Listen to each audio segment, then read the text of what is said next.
ሰላም ጤና ይስጥልኝ የቻናሌ ተከታታዮች እንዴት አላችሁ? እንኳን ለጾመ ፍልሰታ በሰላምና በጤና አደረሳችሁ። እንግዲህ የፊታችን አርብ ጾመ ፍልሰታ ትገባለች። የ16 ቀን ጾም በጣም የምንናፍቃት በተለይ በኢትዮጵያ ኦርቶዶክስ ተዋሕዶ አማኞች በጣም በጉጉት የምትጠበቅ ጾም ናትና ሁላችሁንም እንኳን አደረሳችሁ ማለት ፈልጋለሁኝ። በዚህ ጾም ውስጥ ሱባኤ የምትገቡ ትኖራላችሁ ብዬ አስባለሁኝ። ሱባኤ ሲገባ ምን ማሟላት አለብን? ሱባኤ ማለት ምን ማለት ነው? ሱባኤ ስንገባ ምን ቅድመ ሁኔታዎች መከተል አለብን? የጸሎታችን ሁኔታ ምን ይመስላል?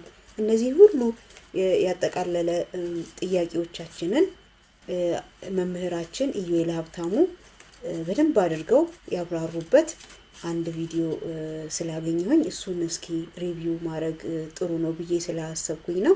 ምናልባት ሱባኤ የምትገቡ ሰዎች ካላችሁ አስቀድማችሁ እነዚህን ፖይንቶች በደንብ ብታውቋቸው ጥሩ ይመስለኛል። በጣም ደስ የሚል ማብራሪያን የሰጡን መምህራችን በዚህ አጋጣሚ በጣም ትልቅ ምስጋናችንን ልናቀርብላቸው እንወዳለን። ጥሩ መምህር ናቸው ብዬ ማምናለሁኝ። ስለዚህ መጀመሪያ በጥያቄና መልስ መልኩ ነው ቪዲዮውን ያቀረብኩላችሁ። የመጀመሪያ ጥያቄያችን ሱባኤ ምንድን ነው? ምን ማለት ነው? የሚለውን እንደዚህ መልሱልናል። ወደ መምህራችን እንሂድ።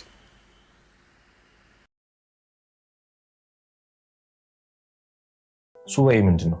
ምንስ ማለት ነው?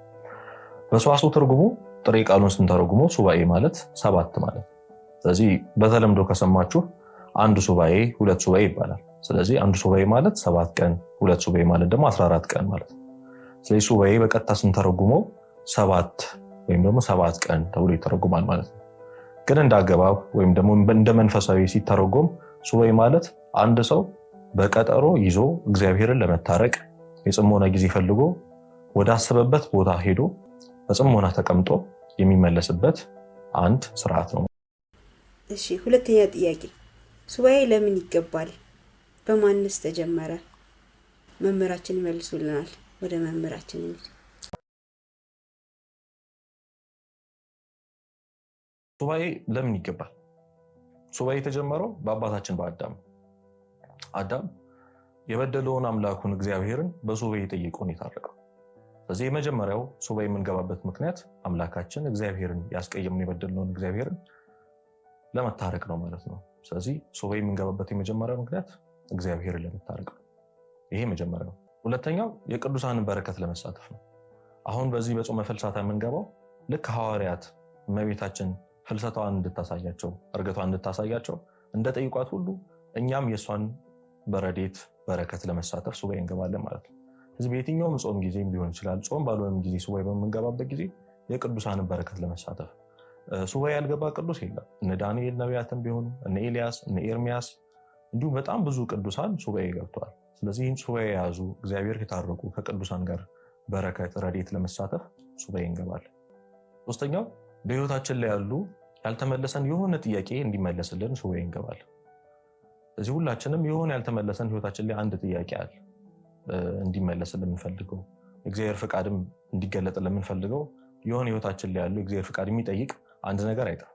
ስለዚህ ሱባኤ የምንገባበት ሌላኛው ምክንያታችን እግዚአብሔር በህይወቴ ማድረግ የሚገባኝን ነገር ይሄን ላድርግ ወይስ ይሄን ላድርግ ብለን ጥያቄ የሆነብን ነገር እንዲመልስልን በህይወታችን ላይ ያለው ሚስጥር ቋጠሮ እንዲፈታልን ሱባኤ እንገባለን ማለት ነው።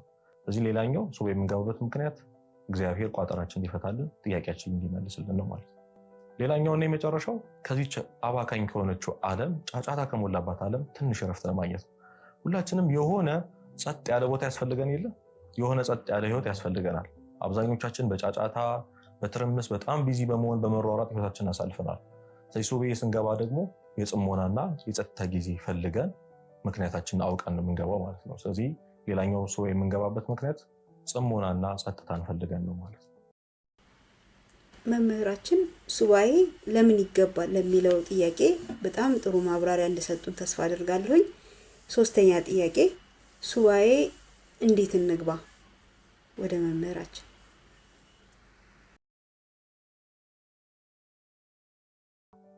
በሶስት ከፍለን እናወራበታለን። የመጀመሪያው ቅድመ ሱባኤ፣ ጊዜ ሱባኤ፣ ከዛ ድህረ ሱባኤ።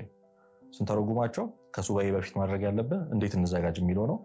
ሁለተኛው ደግሞ ጊዜ ሱባኤ ወይም ደግሞ በሱባኤ ጊዜ ማድረግ የሚገቡን ነገሮች ምንድን ናቸው የሚሉት ናቸው። ሶስተኛው ደግሞ ድህረ ሱባኤ ነው። ሱባኤ እስከወጣን በኋላ ከኛ የሚጠበቀው ምንድን ነው ማለት ነው። ቅድመ ሱባኤ፣ ከሱባኤ በፊት ምን ማድረግ ይገባናል? ለሱባኤ እንዴት መዘጋጀት አለብን? ሱባኤ ለመግባት ስናስብ የመጀመሪያውን ነገር ምክንያታችንን ለይተን ማወቅ ነው። ቅድም እንዳልኳቸው የዘረዘርናቸው ነገሮች አሉ አይደል? ምክንያቶቻችንን ማወቅ አለብን። ስለዚህ ጥያቄ እንዲመለስልኝ ነው፣ ከእግዚአብሔር ለመታረቅ ነው፣ የጽሞና ጊዜ ፈልጌ ነው፣ ሌሎች ምክንያቴ ምንድን ነው የሚለውን ማወቅ ያስፈልጋል። የሰው ልጅ ለምኑን ካወቀ፣ አንድን ነገር የሚያደርግበትን ምክንያቱን ካወቀ ምንም ነገር አያሸንፈውም። ስለዚህ ለመጠንከር፣ ልባችን ለማሳመን፣ በግልጽ እንዲደረግልን የምንፈልገውን ነገር ሱባኤ የምንገባበትን ምክንያት አውቀን ለይተን መግባት ያስፈልጋል ማለት ነው። ሁለተኛው ቤተክርስቲያናችን እንደምታዘን የሁሉ ነገራችን አማካሪ የሆኑትን የንስሐ አባታችን ማማከር ተገቢ ነው። ሱባኤ በራሳችን ፍቃድ ብድግ ብለን ሄደን የምናደርገው ነገር አይደለም። ሱባኤ ከመግባታችን በፊት የንስሐ አባታችንን አማክረን ልገባ ነው አባቴ፣ በዚህ ምክንያት መግባት ያስፈልገኛል፣ የት ልግባ፣ እንዴት ልግባ፣ ቀኖና ሲሰጡኝ ይሆን ብለን ንስሐ ገብተን የንስሐ አባቶቻችንን አማክረን መግባት አለብን። ሶስተኛው ለምን ያህል ጊዜ መቆየት እንዳለብን መቁረጥ አለብን። አብዛኞቻችን ይሄ ነጥብ አላስፈላጊ ሊመስለን ይችላል፣ ግን አስፈላጊ። ስለዚህ አንዱ ሱባኤ ነው የምቆየው፣ ሁለት ሱባኤ ነው የምቆየው የሚለውን ነገር ለይተን መውጣት ያስፈልጋል ማለት ነው። ይሄ ለልባችን ጥንካሬ፣ ለጥያቄዎቻችን መልስ እንዲሆንልን፣ ከቅዱሳን በረከት እንድንሳተፍ ያደርገናል። ስለዚህ በየትኛው ጊዜ ምን አድርጌ መውጣት አለብኝ የሚለውን ማሰብ አለብን ማለት ነው። ስለዚህ ሱባኤ አስበን ከመውጣታችን በፊት ስንት ሱባኤ እንደምንይዝ፣ ለምን ያህል ጊዜ እንደምንቆይ አስበን አቅደን መውጣት አለብን። ሌላኛው ለሱባኤ ተስማሚ የሆነ ቦታ መምረጥ። ለሱባኤ ተስማሚ የሆነ ቦታ ሁላችን እንደምናውቀው ገዳማት ናቸው። ስለዚህ የትኛው ገዳም ሊሄድ የሚለውን ጥያቄ መመለስ አለብን ማለት ነው። ይህን የምናደርግ የመጀመሪያው ፈቃደ እግዚአብሔር መጠየቅ አለብን። ልባችን የሚገዛው፣ ለእኛ የሚመቸን፣ ከእግዚአብሔር ጋር የሚያቀራርበን፣ ከዓለም ትንሽ ራቅ ያለ በደንብ ለጽሞናና ለጸጥታ ጊዜ የሚመች ቦታን ገዳም መምረጥ አለብን። ይህን ከማድረጋችን በፊት ደግሞ ያሰብነውን ቦታ ከንስሐ አባታችን ጋር ተማክረን እግዚአብሔርን ፈቃዱን ጠይቀን ያንን ቦታ መርጠን መሄድ አለብን ማለት ነው። ስለዚህ ሱባኤ ከመግባታችን በፊት የት ነው የምገባው፣ የት ነው ሱባኤ የሚይዘው፣ የት ገዳምስ ነው የሚሄደው የሚለውን ማወቅ ያስፈልጋል። መምህራችን ከመቀጠላቸው በፊት እስቲ ምን ያህሎቻችሁ ጥያቄዎቻችሁ እየተመለሱላችሁ እንደሆነ ኮሜንት ላይ አሳውቁኝ። ቻናሉንም ሰብስክራይብ ማድረግ እንዳትረሱ፣ ላይክ አድርጉልኝ ቪዲዮውን። መምህራችን ይቀጥላሉ። ሌላው ሱባኤ ከመግባታችን በፊት ማወቅ ያለብን ነገር አቅማችንን ማወቅ። ብዙ ሰው አቅሙን ባለማወቅ ለብዙ ውድቀት ይዳረጋል።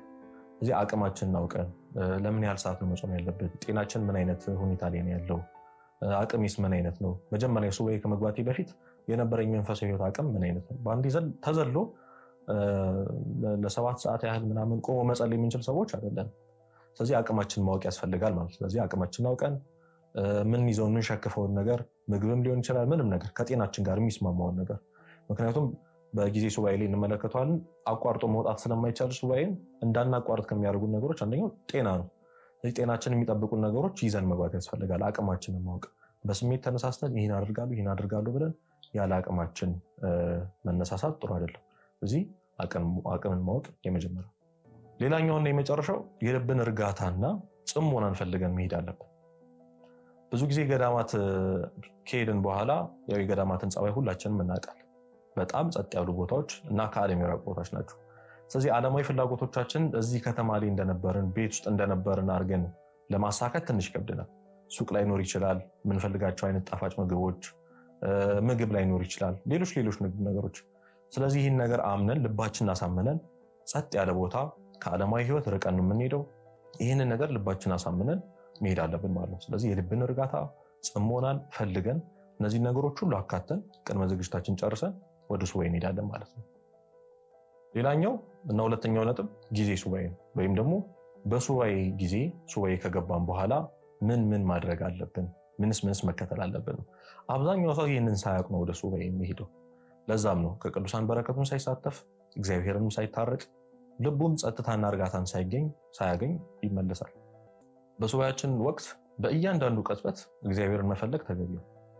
ስለዚህ በጸሎታችንም ይሆናል፣ በቅዳሴውም ሰዓት፣ በሁሉም ቦታ ላይ ልባችን እግዚአብሔርን እንዲያገኘው መፈለግ የመጀመሪያው ነው ማለት ነው።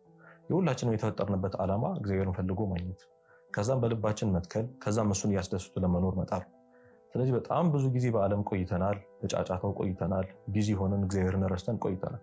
ስለዚህ በዚህ ሱባኤ እግዚአብሔርን ፈልጌ ማግኘት አለብኝ፣ እሱ ለእኔ ያሰበልኝን ህይወት ማወቅ አለብኝ፣ እንዲሁም ሌሎችን ነገሮች ከእግዚአብሔር ጋር መነጋገር፣ ከእግዚአብሔር ጋር ቀርብ፣ የራኩትን አምላክ መቅረብ አለብኝ፣ የሚፈልገኝን አምላክ መፈለግ አለብኝ ብለን አስበን ከልባችን እግዚአብሔርን የመፈለግ ጊዜ ብለን ወስነን ሱባኤውን ማሳለፍ አለብን ማለት ነው። እሺ፣ አራተኛ ጥያቄ፣ ሱባኤ ከጀመሩ በኋላ ሳይጨርሱ መውጣት ይቻላል እንዴ? እስቲ ምን ያህሎቻችሁ ከዚህ በፊት ከብዷችሁም ሊሆን ይችላል ወይ በህመም ምክንያት አቋርጣችሁ የምታውቁ ካሉ እስቲ ኮሜንት ላይ አስተያየታችሁን እንድትሰጡኝ ይፈልጋለሁኝ። እስቲ መምህራችን የሚሉን እንስማ።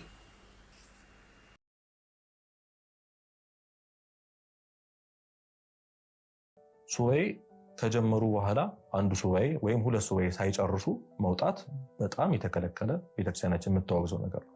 ስለዚህ ቅድም ያንን ነው ያነሳ ነው፣ ለዛ ነው ያነሳ ነው። ምክንያታችንን አውቀን መግባት አለብን የተባለው ለዚህ ነው። ስለዚህ መቼ ገብተን መቼ መውጣት እንዳለብን አስበን ከገባን ባሰብነው ጊዜ ሱባኤያችንን ጨርሰን ጸሎታችንን ሁሉ ነገራችን እግዚአብሔር ፈልገን አግኝተ ነው ጥያቄዎቻችን ተመልሰውልን ከቅዱሳን በረከት ከእግዚአብሔር ረድኤት ተሳትፈን ነው ጨርሰን መውጣት ያለብን። ስለዚህ ሱባኤ ከገባን በኋላ አንድ ሱባኤ ወይም ደግሞ ያሰብነውን የሱባኤን ያህል መጠን ሳንጨርስ መውጣት በጭራሽ የተከለከለ ነው። ይህንን ከግምት ውስጥ ማስገባት አስፈላጊ ነው ማለት ነው። እሺ፣ እንግዲህ እስካሁን መምህራችን ሱባኤ ምንድን ነው ከሚል ጥያቄ ተነስተው ለምን ይገባል፣ በማን ተጀመረ፣ ሱባኤ እንዴት እንግባ፣ ሱባኤ ከጀመርን በኋላ ሳንጨርስ መውጣት እንችላለን ወይ የሚሉ መልሶችን እንግዲህ ጥያቄዎችን ጥሩ አድርገው መልሰውልናል። አሁን ቀጣይ አምስተኛ ጥያቄ የሚሆነው እንዴት እንጸልይ የሚል ነው። ይህንንም እስቲ በደንብ በአግባቡ መልሰውታል። እንከታተል አብረን።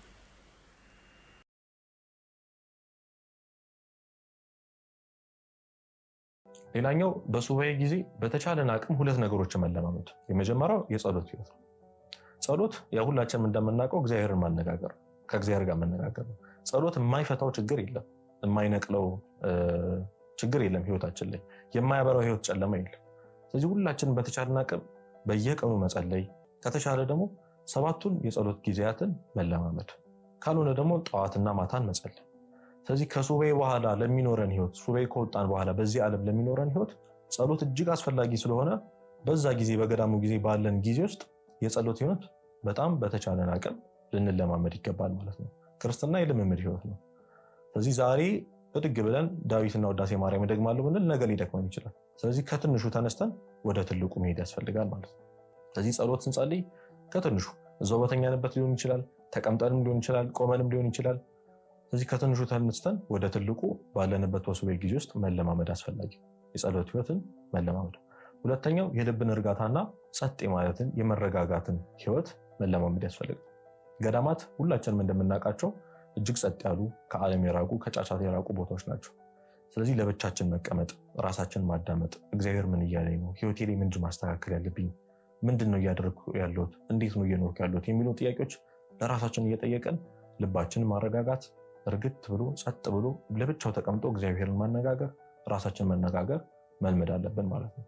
ስለዚህ ወደዚህ መተን ያንን ህይወት ድሮ ኖር የነበረውን ህይወት ከሱባኤ በፊት የነበረውን ህይወት እንዳን ደግሞ ከሱባኤ በኋላ ደግሞ እንደዚህ አይነት ህይወት እንዲኖረን በሱባኤ ጊዜ ወይም በጊዜ ሱባኤ መለማመድ ያለብን ሁለት ነገሮች የጸሎት ህይወትና የልብ እርጋታ የጽሞና ጊዜ ነው። እሺ፣ ወደ መጨረሻው ጥያቄ እሄዳለሁ። አብዛኞቻችን ሱባኤ በምንገባበት ጊዜ እንደው በዓለም የጨነቀንን ነገር ቋጠሯችንን ለመፍታትም ጭምር ነውና የምንገባው። ከዛ በኋላ ከሱባኤው በኋላ ቋጠራችን በቶሎ ባይፈታ እናማረራለን ወይስ ምንድን ነው የምናደርገው?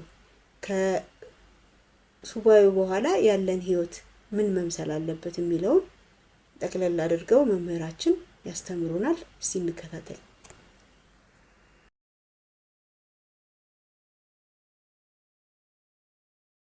ብዙዎቻችን ቅድም እንዳልነው ሱባኤ የምንገባበት የመጀመሪያው ምክንያት፣ አብዛኛው ሰው የሚገባበት ምክንያት የሆነ የህይወቱ ጥያቄ እንዲመለስለት ነው። ስለዚህ ከወጣ በኋላ መልሱን ይጠብቃል ማለት ነው። ስለዚህ በድህረ ሱባኤ ከሱባኤ ከወጣን በኋላ እግዚአብሔርን በእምነት በተስፋ ጥያቄያችን እንደሚመልስልን መጠበቅ አለብን ማለት ነው።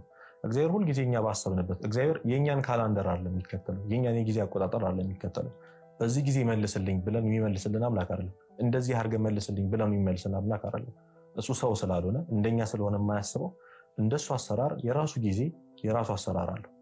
ስለዚህ በእምነት ሆነን እግዚአብሔር የጠየቁትን ጥያቄ ይመልስልኛል ብለን በእምነት መጠበቅ ሳናማርር እያመሰገንን ለጥያቄዎቻችን መልስ እግዚአብሔርን በእምነትና በተስፋ መጠበቅ ያስፈልጋል ማለት ነው። ሌላው ከሱባኤ በኋላ የምናገኘው የህሊና ሰላም ነው፣ የውስጥ ሰላም። ስለዚህ ይህንን ከሚያደፈርሱ ነገሮች ደግሞ መራቅ ያስፈልጋል ማለት ነው። ስለዚህ ለ16 ቀን ወይ ለ2 ሱባኤ ወይ ለ3 ሱባኤ ያተረፍናቸውን ትሩፋቶች ሁሉ መተን በዓለም በአንድ ቀን ልንቀጭው አያስፈልግም ማለት ነው።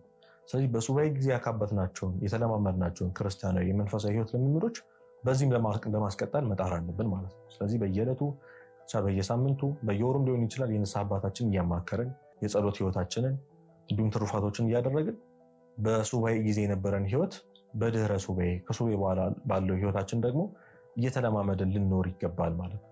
ስለዚህ ያንን ነገር ከሚያደፈርሱ ድሮ ህይወታችንን ካበላሹ ከሱስ ሊሆን ይችላል፣ ከመጠጥ ሊሆን ይችላል፣ ከብዙ ክርስቲያን ያው ሁሉም ጾር አለበት፣ የሚፈትነው ፈተና አለበት።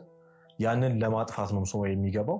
ስለዚህ እንዳስተካከልነው ሁሉ የተስተካከለ ህይወት ለመኖር በድህረ ሱባኤ ከሱባኤ ባለው ህይወታችን ልክ በጊዜ ሱባኤ የነበረን ህይወት ለመኖር መጣር አለብን ማለት ነው። ስለዚህ የውስጥ ሰላማችንን ማጣጣም፣ የሚረብሹ ነገሮችን መራቅ፣ ከዓለማዊ ፍላጎቶች ለመራቅ መሞከር። እዚህ በዓለምም ሆኖ እግዚአብሔርን ማግኘት ስለሚቻል በጊዜ ሱባኤ ጊዜ ያገኘነውን እግዚአብሔር በዚህ በዓለም መተን እየፈለግን ለማግኘት መጣር አለብን ማለት ነው። ሌላውና የመጨረሻው ብዙ ሰው ጥያቄ ይመለስለታል ወይም ደግሞ ስለቱ ይሰምርለታል። በሱባኤ ጊዜ የተናገረው የጠየቀው ነገር ይመለስለታል። ከዛስ በኋላ እግዚአብሔርን ዞር ብሎ ያየዋል ወይ?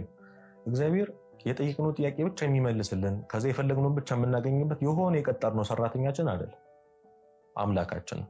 ህይወታችን ሁሉ አሳልፈን ልንሰጠው የሚገባን አምላካችን ነው እግዚአብሔር። ስለዚህ በጊዜ ሱባኤ የጠየቅነው ጥያቄ በድህረ ሱባኤ ወይም ደግሞ ከሱባኤ ባለው ህይወታችን ከተመለሰልን በኋላ ድጋሚ ስለሌላ ነገር መማፀን ያስፈልገናል። ስለ ዓለማዊ ነገር ሳይሆን ስለ መንፈሳዊ ህይወታችን እግዚአብሔር ሆይ ሌላውን ሁሉ ነገር ልተውና አንተን ብቻ እንድፈልግ እርዳኝ ብሎ መጸለይ ያስፈልጋል።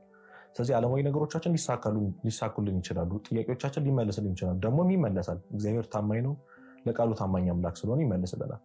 ከዛ በኋላ ግን ለጥያቄዎቻችን መልስ ካገኘን፣ ስለቶቻችን ከሰመሩ በኋላ፣ ማስተካከል የፈለግናቸው ነገሮች ከተስተካከሉ በኋላ እግዚአብሔርን እያመሰገኑ ሁልጊዜ እሱን እየተማጸኑ በእሱ ቤት ለመኖር እየተማጸኑ ከዚህም በኋላ ሱባኤ ዳግም ለመግባት እያሰቡ በመኖር መጽናት ይገባናል። እንግዲህ ለዛሬ የነበረን ቆይታ እዚህ ላይ ያበቃል። ጥያቄዎቻችሁ በበቂ ሁኔታ እንደተመለሱ በጣም ተስፋ አደርጋለሁ። መምህራችንም ቃልዎት ያሰማልን፣ ረጅም እድሜ ይስጥልን። እናመሰግናለን። ለሱባኤ ለምትገቡ ሰዎች ጥሩ የሱባኤ ቆይታ እንዲኖራችሁ እመኛለሁኝ። ጾሙንም ለምንጾም ለሁላችንም እግዚአብሔር ይርዳን። እግዚአብሔር ሰላምን ወደ ሀገራችን ያምጣልን። ለዛሬ የነበረኝ ቪዲዮ እንግዲህ ይህንን ይመስላል። በሚቀጥለው ቪዲዮ እስከምንገናኝ ድረስ ደህና ቆዩ። ሰላም ሁኑ።